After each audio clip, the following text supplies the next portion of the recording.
Native American culture continues to influence us to this day. Folks in Amory got a chance to see displays of Native American tools and relics this morning. WTVA's Ethan Foster gives us a look at 15,000 years of early history gathered in one spot. It was a chance for history and archaeology buffs alike to meet up at the old armory in Amory, buy a frame or two, and most importantly, show off their arrowheads. You know, you can walk around and find something that was made by Native American thousands of years ago.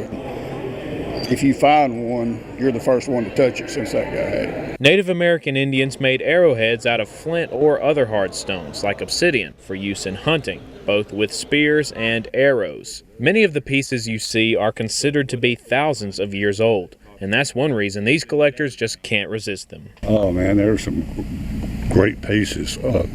Early archaic stuff like Lost Lakes, Saw Clovis I'd love to have. Displaying the pieces at events like the Amory Indian Artifact and Relic Show is a way for some to preserve the past, but one man is doing that with a more hands-on approach.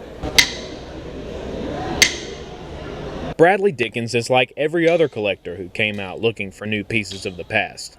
The only difference is he's preserving the history by continuing to make arrowheads just like the Native Americans did. Flint knapping involves using a variety of tools to chip and shape rocks into the arrowhead shape that is so recognizable.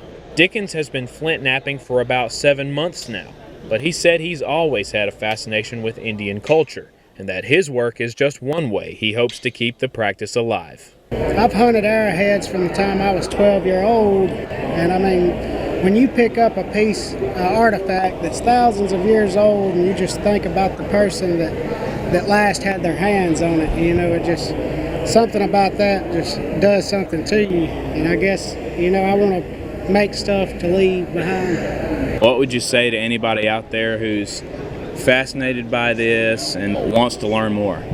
I'd say pick up some tools and get started chipping. In Amory, Ethan Foster for WTVA 9 News.